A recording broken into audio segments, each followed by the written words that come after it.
Next speaker is Professor Ronita Bardhan, who is an assistant professor of sustainability in built environment at the Department of Architecture at University of Cambridge. So she will talk about deep built environment design for decoupling energy and health burdens from poverty. So she is also the director of MPhil in Architecture and Urban Studies and leads the Sustainable Design Group at the Department of Architecture. She uses data-driven models that couples architectural engineering, AI, and machine learning with social sciences. Her work on tuberculosis and poor indoor quality in slum areas, rehabilitation housing in Mumbai has received quite a bit of attention from policymakers and several news media. She wrote over 100 academic articles on health and environmental design on residential built environment. So she's a part of AI for Environmental Risk, Cambridge Public Health Center of Science and Policy, Cambridge Zero. She also chairs the Equality and Diverse Committee at the department, and she believes that everyone benefits from the strength in difference and diversity, and it's the instrumentals of success. So over to Dr. Bardhan. I think you are muted. Sorry. Thank you so much, Udit, for the very kind introduction. And just let me know when you are able to see my slides. I can't see your slides. Yes, I will. Okay, now I can see. Thanks. Is it visible now? Okay, yeah. Perfect. Thank you so much, Udit. And I'm assuming I have around 25 minutes to 30 minutes to speak. I think 45 minutes, yeah. But yeah, you can finish slightly before to attend the question. Thanks. Thank you so much. So today I'm going to share a bit of my work, which combines a lot of data as well as on social sciences, but I'll take you through the whole process. So first of all, thank you so much for inviting me to present my work in this very important and very timely symposium.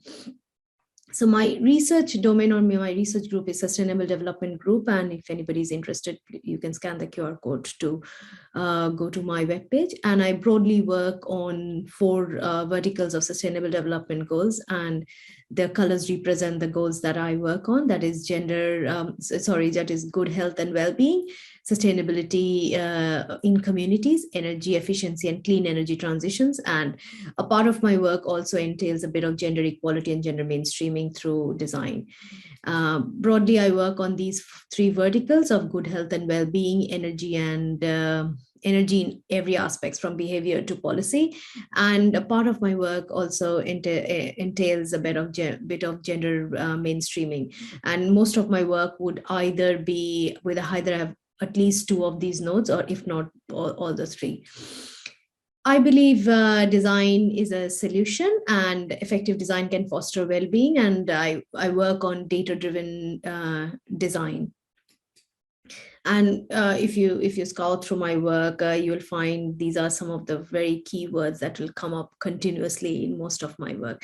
So it kind of gives you a very broad idea about what my work will entail. And today I'm going to spare some time to present this part of my work. So when I say data-driven design, that I do data-driven design, what do I really mean? I mean, I gather a lot of information from environment as well as from technology, and combine them with practices and people's practices and people's behavior, which is a very qualitative data. So there's a very quantitative data that comes from environment, from sensors being attached to buildings or built environment in general. I combine all these together to develop a design solution that primarily responds to the broader goals of sustainability in terms of zero carbon, occupant well-being, energy and space efficiency. So when I talk about data, it can be innovative data sets like sensors and films and TikTok videos. Whereas when I talk about peoples and practices, these also entail questionnaire surveys, informal group discussions, or interviews, or even social media data. So today I'm going to show a very brief snapshot of what I've been working on, which will probably cover what I told you in this slide. So broadly, when we look at urbanizations and the tension, we have to entail to respond to one very major thing that is called shelter and providing housing. And that will entail how will we manage the energy demand that will come up, both from the demand side as well as the supply side. And obviously, with such large urbanizations, health becomes a very important issue. And I think it needs no introduction at this age when we are still in a deep pandemic. And given the continuous correlations between them, there is definitely a feedback loop that can go into develop better shelter so that we can minimize the burdens of health and energy. We know very well that we have these very important challenge to meet the shelter demand, which is primarily on climate heating, thermal comfort, and infectious disease. And these are broadly the inequality sectors that we would be responding to. When I talk about India as a, I'm sorry, Udit, I think there's some problem with I'll stop sharing and start sharing again with my slide.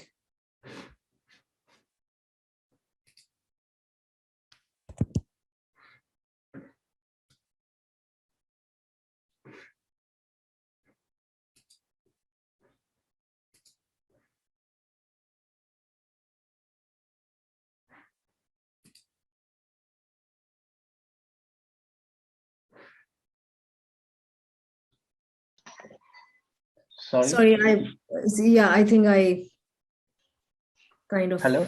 Yeah. Sorry, I think I kind of lost the connection to my slides. So I'll share them again. Okay. Is it visible now? Yeah, it's visible.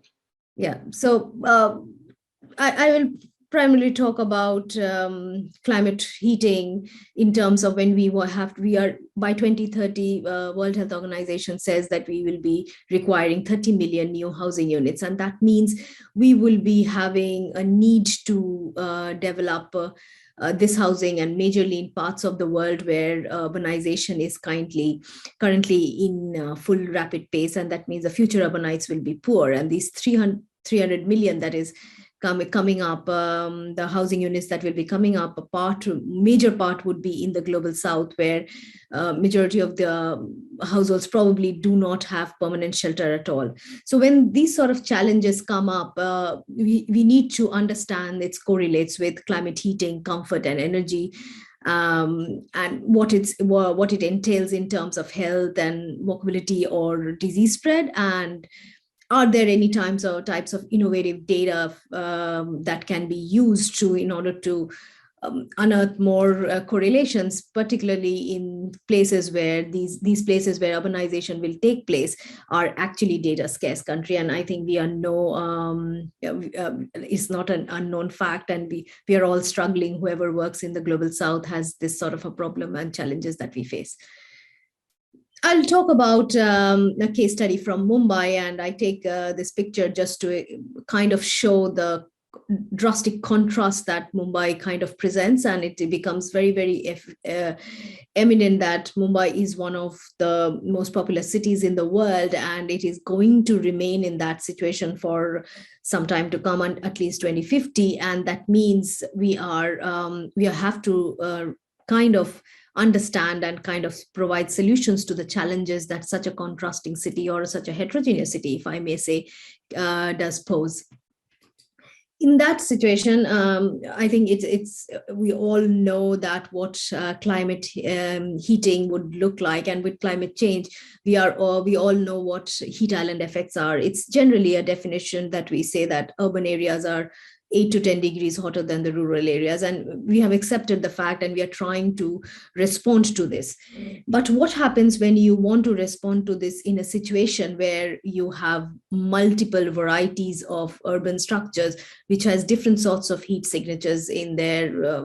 So it kind of gives rise to a question whether it's an intra-urban heat islands that are creating, and that's primarily being created by the way we develop our cities. And that means the design plays a very important and a second role in enabling whether we are creating these intra-urban heat islands. That means the asymmetries or inequalities that it will generate among the population living in the same city. And Mumbai is a very big example of that.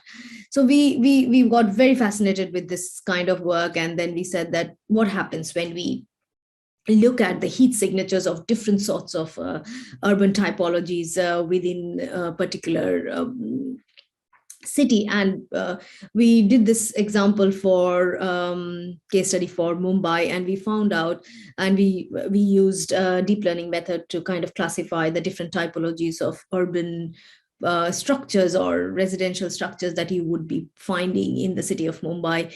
And we could actually classify certain forms from each other.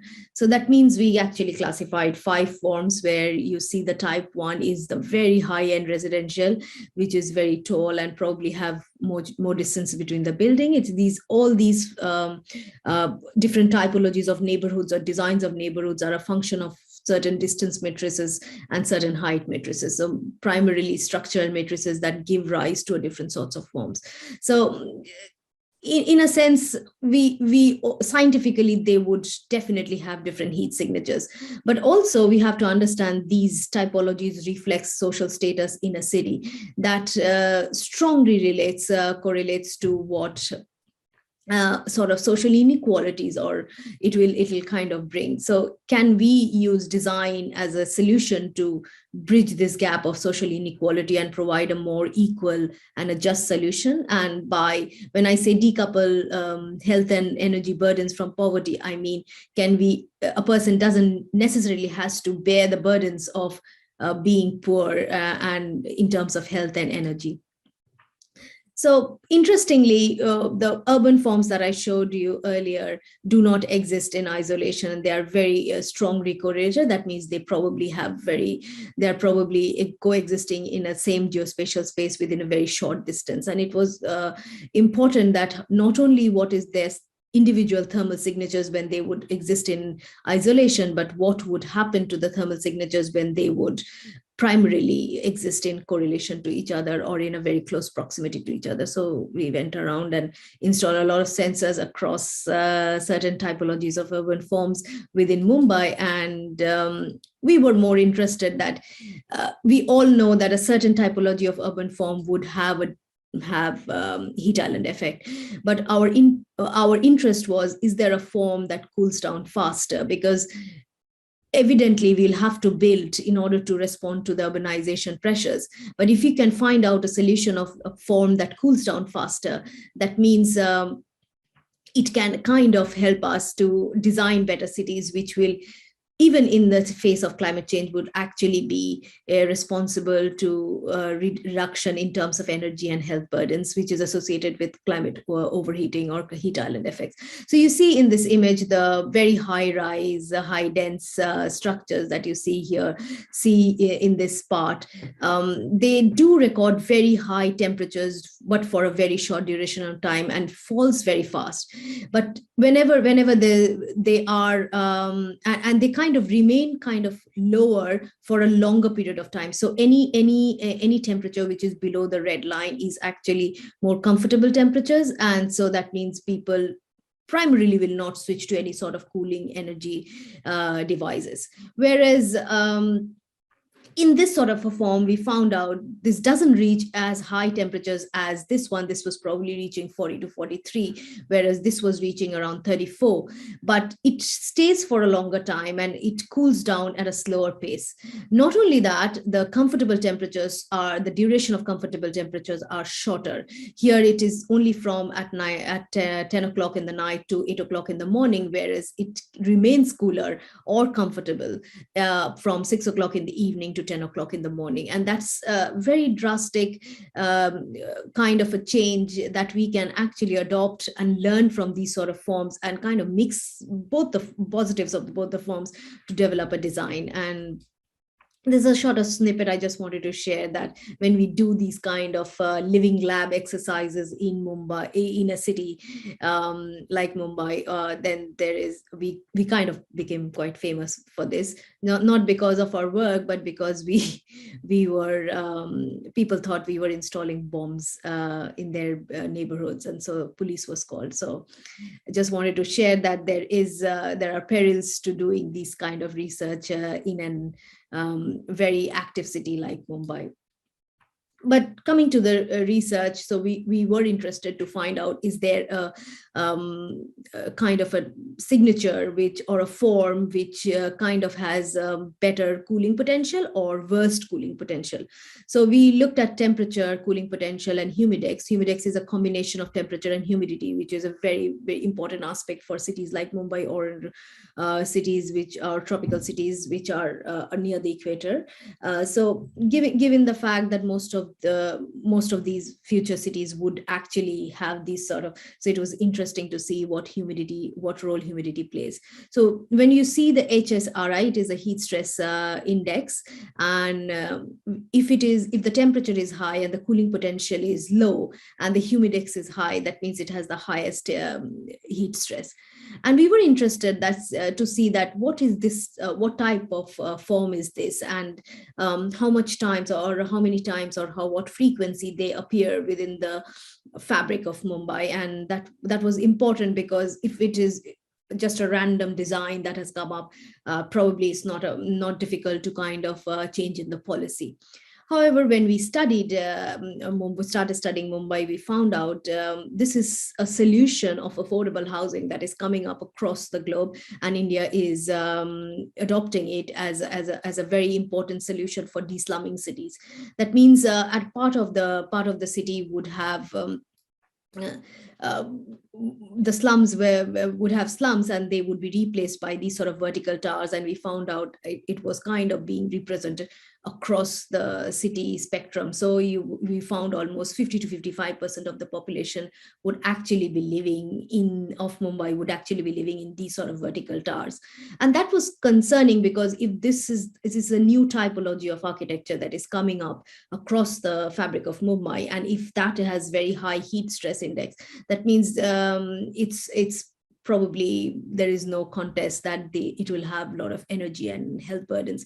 Heat is very strongly related to our allostatic load of heat, or able to maintain a certain thermoregulation in our body, and that will entail a huge amount of energy consumption if cooling devices are available.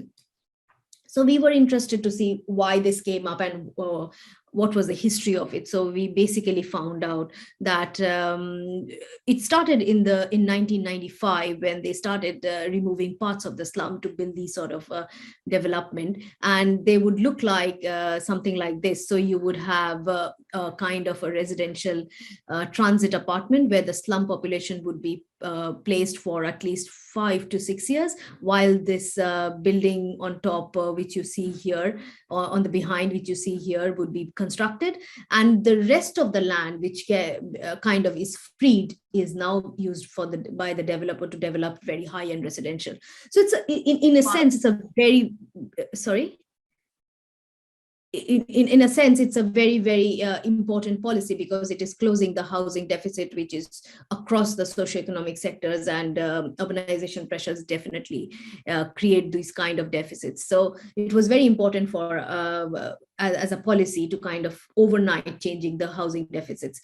So eventually what will happen, the transit apartment would be kind of dismantled, and everybody would start living in the city. This is a very recent picture from October 2021, where you see the transit apartment has been kind of dismantled and people have started living. So you can see dish antenna TVs and people drying clothes. So people have actually shifted to these sort of houses.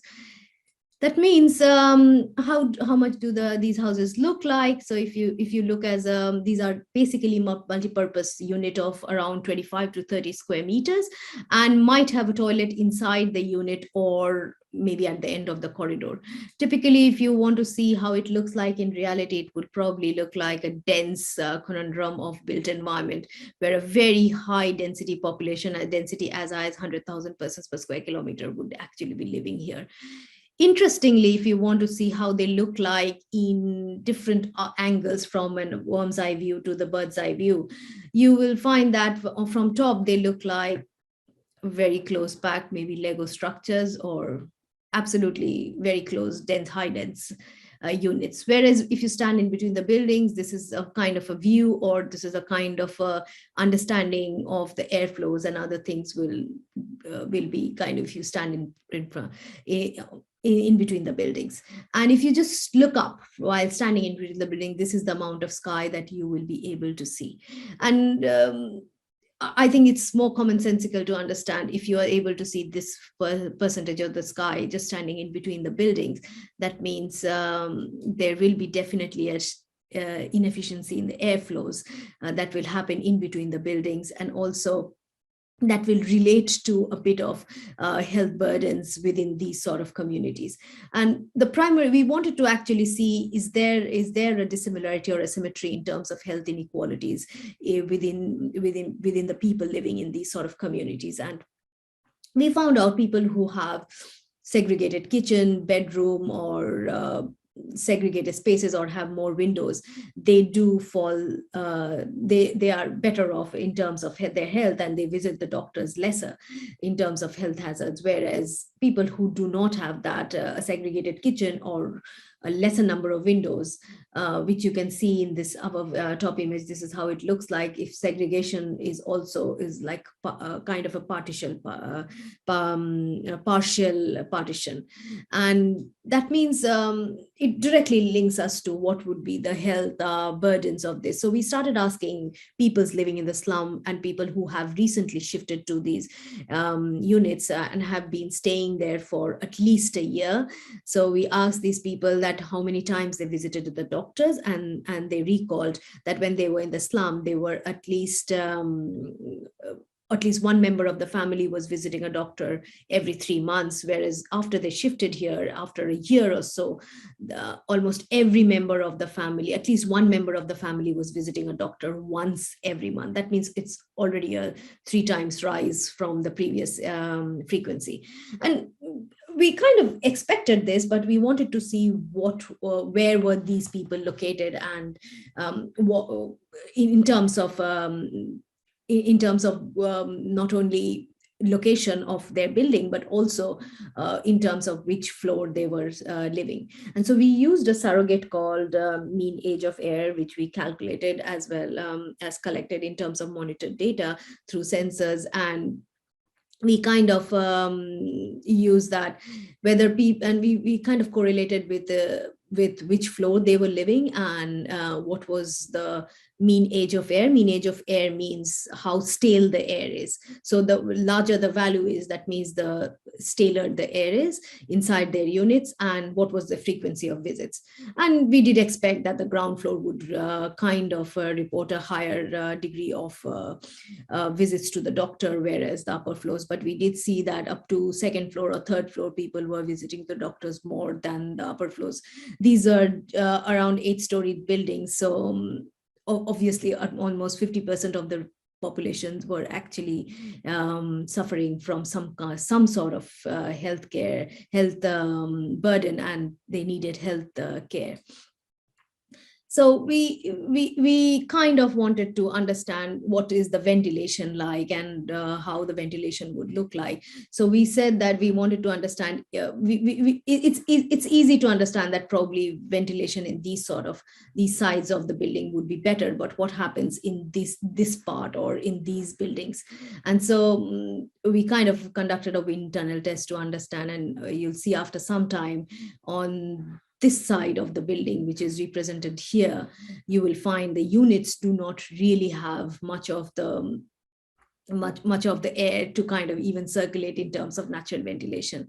And in time, and then we kind of related to the layout of the building to see whether there is sufficient airflow outside the building to facilitate airflow inside the building. And because the peculiarity of the layout of these neighborhoods, most of the time the windows fall in a leeward side of the wind flow, and that is why probably they do not receive much of the ventilation, or they do not have very good ventilation indoors.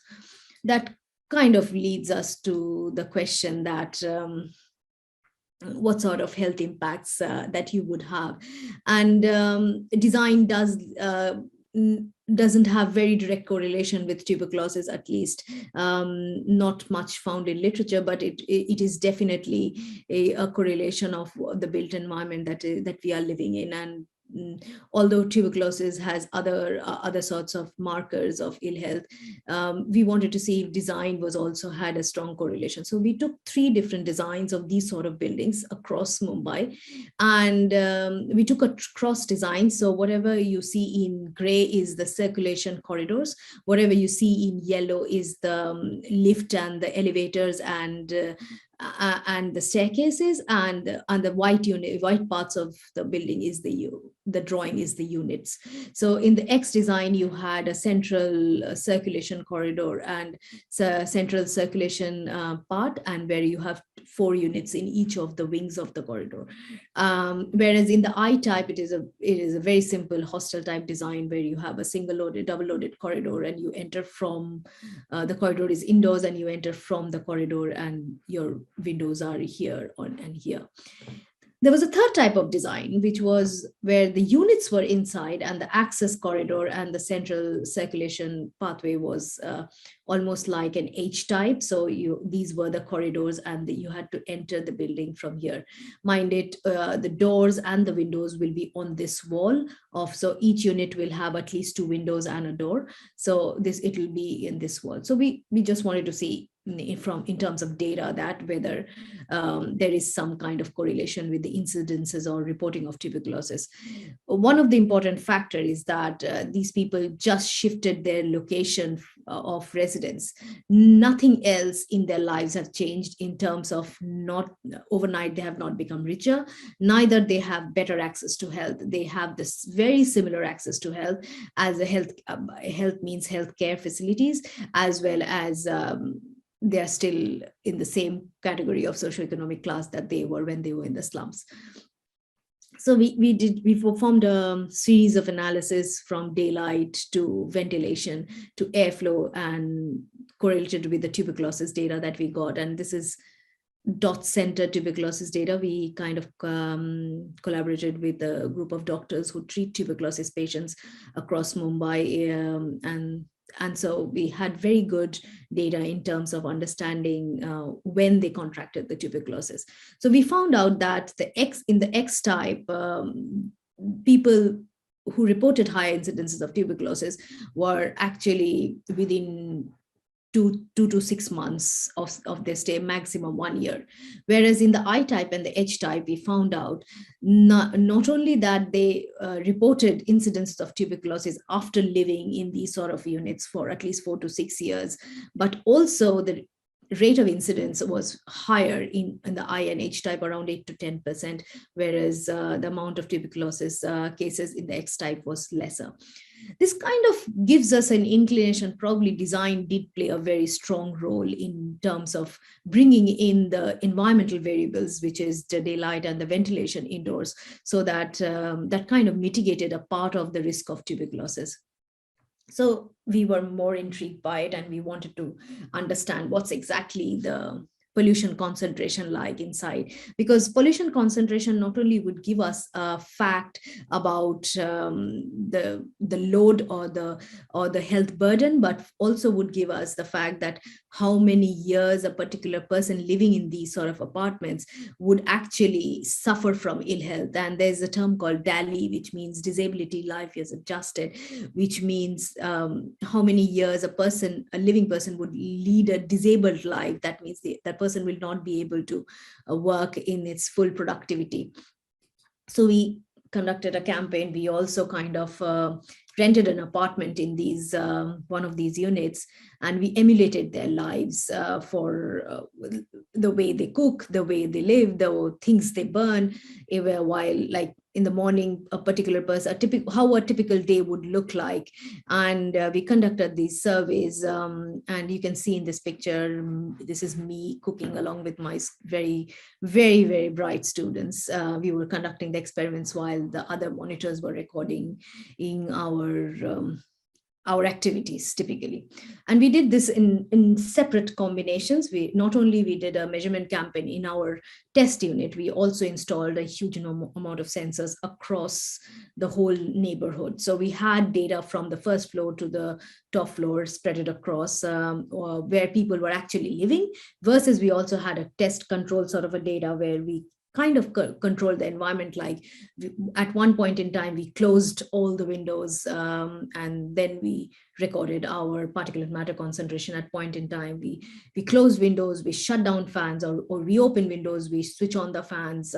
So we had a multiple permutation combination of different sorts of ventilation strategies that can be applied in this sort of a resource constrained environment.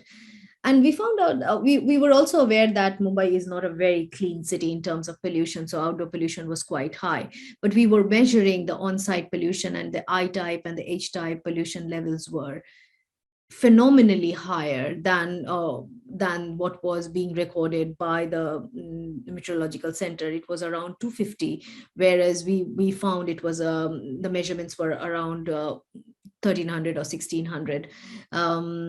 So it kind of as a maximum. So it kind of gave us an inclination that in the site there was quite a high level of pollution in the micro environment.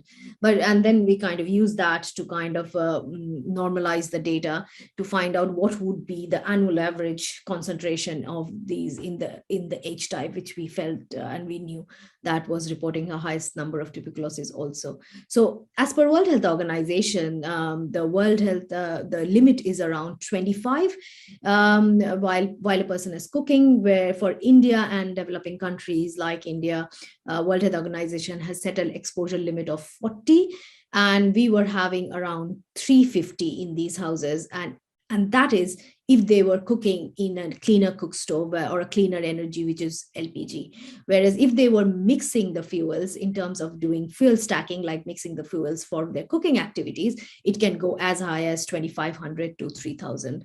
And obviously, we want to see if these houses are being is the future of residences in developing countries like Mumbai, then are they performing better in terms of slums? And we found out, although the slums had higher incidences of had a higher incidences of certain spurts of higher concentration, but the number of times or the time of the duration of the higher concentration were lower in the slums, whereas in the SRA units, the concentration remained at a very high level for a longer duration of time, which means people living there, which is typically the female and the children who have spent more than 90 to 95% of their times indoors, they would be actually contracting these sort of the ill health burdens of higher concentration, living in a high concentrated particulate matter concentration. So we kind of tried to develop, is there a passive solution that we can do? So we said that just by opening windows while cooking, you can reduce it to a certain level. So if it's below we wanted to bring it below the ambient level. So we found out that using HEPA filters and creating a partition wall could actually generate a lesser, kind of reduce the burden to quite a high level, almost by 98%.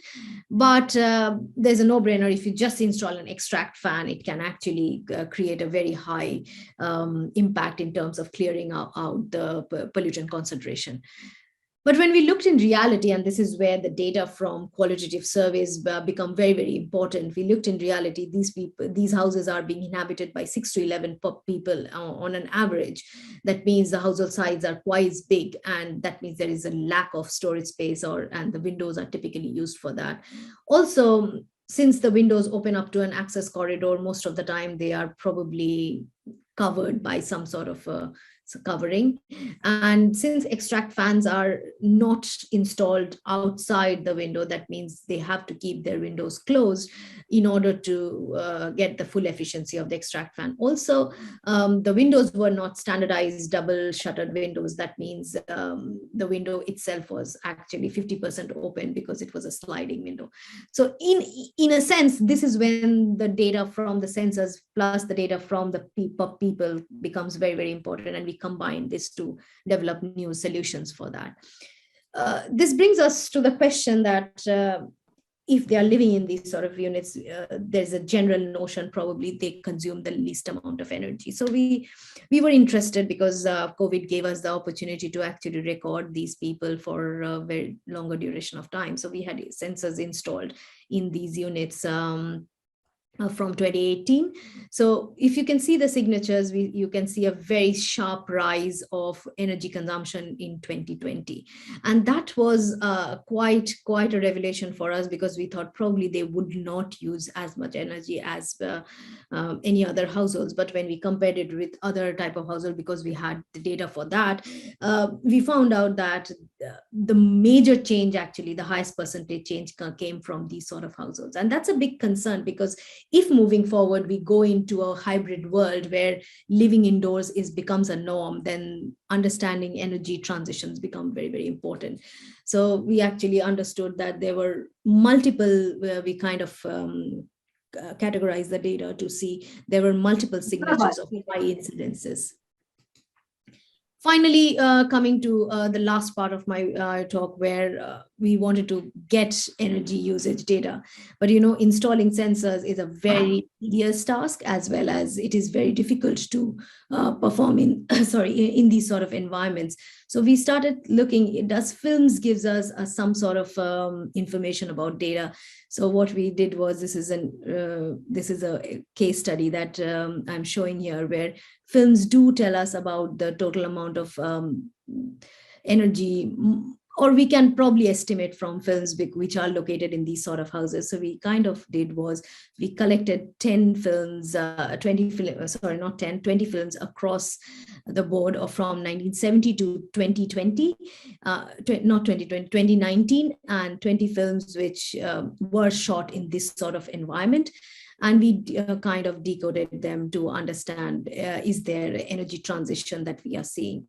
So in the film, it will look like somewhat like this. And this is a Google Earth image that you see in the real life. So they are basically shot in the same place. And so it gave us quite a good amount of data in terms of understanding what sort of appliances were being used in different sorts of situation and across the year. And you can see toasters appear quite late in the films. That means they are now a more reflection of the reality of using energy, whereas electric fans appear, and lights appear quite early in 1970s. You can see that. So that, and certain technologies probably vanished as we moved from 1970 to 2019. This brings us to a very broad question of gender and health, and this is my last slide, where I will just talk about how it kind of connects to health. So when we interviewed the women, we found out that after shifting to these communities, because the social network kind of completely broke, completely broke in these sort of neighborhoods, because they were kind of not allocated rooms based on their community, or community associations. What happened is, the women became much more time, had to face a lot more time poverty. And this is an image I'm showing you, where if you see the architectural image, which actually got the clearance for building, you will see this land area, which you see here, the car parks, is as a bright green space. It almost will look like a Central Park of New York. And in reality, these bright green spaces do not even get converted, and they started being using as illegal parking or other sorts of illicit activities like drug abuse. So now the mothers typically get trapped in childcare, where you will literally, this is a very common scene there, where the children are not really playing outside in an open ground, but they are playing at the doorstep. This gives the opportunity for the mother to keep an eye on the child, as well as the child, give an opportunity for the child to play in the restricted space they have. So we've actually found living in the slum rehabilitation housing left women with very little time and money. That means women who were actually in the informal market when they were in the slums, they kind of stopped going to, kind of lost their jobs because their social network broke, because all of these jobs are actually very strongly linked to their social network. And today we are conducting an exercise with the funding from UK Space Agency, where we would be looking at these buildings from, I'm working with my colleagues from Institute of Astronomy, where we would be working to find out what are the heat signatures of these sort of buildings in a much more detail from a satellite perspective. This is just an image that we got as a test case for Cambridge, but it'll be different when we'll do it for Mumbai. And thank you so much, and a lot of acknowledgements to my wonderful students who have been part of either of the projects here. Thank you so much. Thanks, Ronita, for the excellent talk. So there were a few questions. One question is that the mitigating the impact of dead structures. By the way, can you read the questions from the? I think in the chat, right? Yeah. It is also very likely the residents of the slum are mostly not in their homes, except for the times they come to eat and sleep. That's absolutely right, rightly pointed out. So probably the worst ill effects of these dense structures would only impact to the members staying at the residences all time, which would be a tiny fraction of it. Again, not mitigating the impact of the dense structures on health, but just a perspective. Now, when they were living in the slums, they are very right, because they had a spatial association to the ground. They were spending a lot of time outside. So even if there was high spurts of pollution concentration inside, they could actually escape that. But because the social network broke and there's absolutely no chance with the association to the ground, they do not spend any time outside their residences, that even smaller unit. And that kind of leads to a larger burden of health.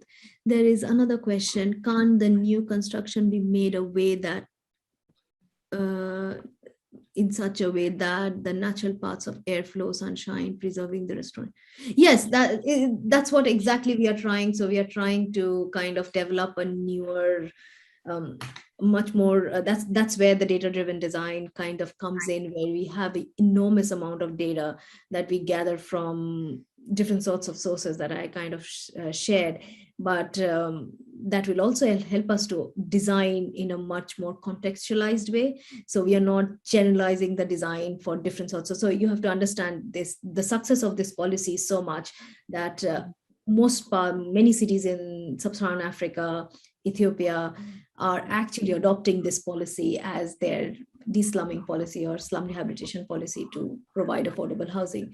So any mistakes done in the policy here would actually have a multiplier effect across the world. And this is probably a very good opportunity for us to kind of intervene and say, there is definitely a very good opportunity to live better, or in terms of lesser health and energy burdens, even in high density cities. I'm talking from my personal experience. I have lived in two most populous cities of the world. I have lived in Tokyo, I have lived in Mumbai. The designs are very similar, and yet the quality of life is very, very different. And that kind of questions that probably we are designing our cities wrong if we are creating more health and energy burdens. Thank you. Okay, so there is a last question by Mr. Rajay. Thanks for the nice talk. My question is, if someone is living in the high-rise building, why data is for poor? What about I'm sorry, I haven't been able to expand my scope to a larger or kind of a cohort. There are primarily many issues. One is that in this housing unit, if you remember, I showed you, it's a very standardized unit. And if I want to compare across the cities across the world, they're all adopting the similar 25 to 30 square meters. So it kind of gives us a standardized unit of comparison. And that makes it much more important for us in terms of research. It makes it easier. But when we go into richer communities, the complexity increases. I'm not saying we can't do anything. Also, they have more resources to kind of mitigate the burdens, whereas here there is absolutely very little resource. So it is about designing the baseline so that the burdens are mitigated at a certain level or an acceptable level. Okay, so Professor Niloy, I guess, has a question. So he has raised his Hello, hand. Professor Niloy. Please. Hi. So great talk, yeah, and this is a great research. So also, so this type of design is also found in like UK, France. How are the, how are those? So, yes, it's a very valid question. So we were looking at social housing here in the UK also currently. And although there are certain compliances in place in terms of ventilation, that they have to meet certain ventilation standards, otherwise they will not be allowed a permit to live in these or kind of build these units. They also suffer from not very similar, but in terms of ventilation and daylight, definitely as a consequence. So designs which have been very successful are designs which could bring in the community space at different levels. That has been very, very successful attempt. So there are some designs which do work, and in terms of relieving these sort of pressures. But social housing in general across the global north are also faced in certain point around in 1970s. They faced the very similar issues, but then they also had dissimilar context, and that becomes very important because here opening window during cooking is not a cultural like kind of is an acceptable norm, even if, but in these communities women would not open the windows during cooking, not only for norms of privacy, but also from dust, and also not being viewed or from outside while she's cooking because she's not very well dressed. Also there's this whole our notion of being kind, that we do not want to throw the food we are eating to strangers. So there's this huge contextual data that differs from context to context, and that is where probably we can design certain things in a different context, and probably this design would have probably worked better in an UK situation where it is not working in Indian situation at this point. Thank you for the great talk. Thank you. Nice meeting you after such a long time. Okay, so I have just one question. So in the advent of this kind of problems, do you see there is some kind of mild perturbation? So after the building has been made, the city has grown and everyone is settled. So is there any like change in the policy or something that one can make so that we can bring substantial change, because that's all about the thing, right? Exactly, we can. So one of the solution we actually provided was install extract fans, like not on the window, but above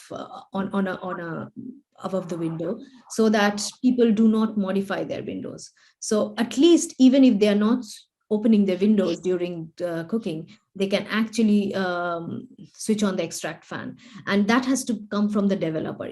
Because when you put the reliance on population to install these who have never lived in an apartment unit, let alone other things, they would spend more on buying a 48-inch television, because living in an apartment in Mumbai is associated with the rise in social status, but installing an extract fan doesn't make that social status more relevant. So certain things has to be. So I sometimes whenever I'm providing solutions, I sometimes try to find out pathways within their behavioral strategies, and then make the more invisible infrastructure, I think. Oh, I see. Okay. Thanks for the excellent talk.